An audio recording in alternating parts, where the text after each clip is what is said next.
Hello everybody, and welcome to Simple to Complex. In this video, we'll explore an effective technique of asking questions that progress from the simple to the complex.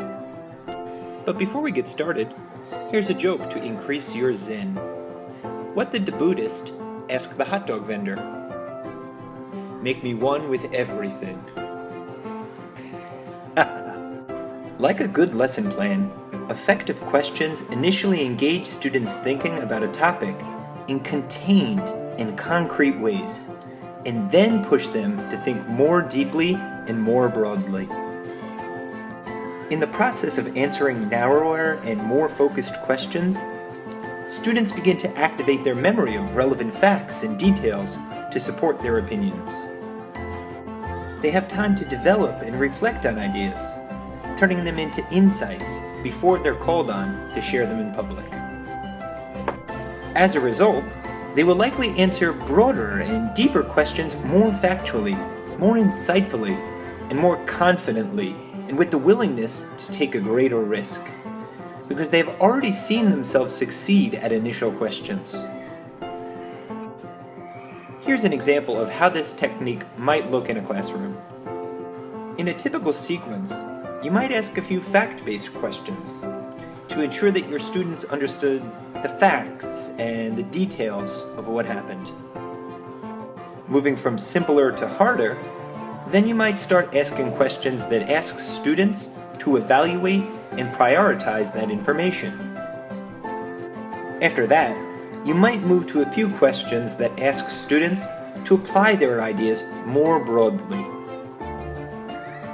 While more rigorous and complex questions are more interesting, they'll yield less value if you jump right into them without establishing and affirming both a fact base and the logical building blocks from which students can conduct their deeper thinking. Once you provide these building blocks, all students will be equipped to participate, and participate to the fullest extent of their ability. I like to think of my questioning technique like a recipe in a cookbook. Simple questions are like ingredients. They're what the argument is made of. More complex questions are the equipment, what students use to cook up their argument. And finally, mastery level questions are the procedures, the how to cook, the directions. And this is the logic that my students will follow to produce and demonstrate proficiency. Finally, just like a recipe, there'll be a yield, a product, something tangible that you can chew on at the end. It is easy to imagine yourself making up questions on the spot. You have content knowledge, and you have pedagogical knowledge.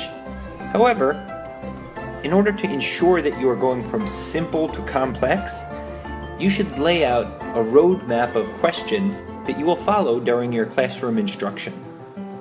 To do so, I like to use a Bloom's taxonomy map, which provides question stems that I can use to create my question and answer sessions. Here are a couple of other examples that I like to keep on hand when I'm lesson planning. So to sum up, the idea of simple to complex is like the idea of climbing a mountain. To get to the top, everybody must start at the same place, the bottom. Teachers must first stimulate background knowledge before they can ask students to produce and demonstrate proficiency.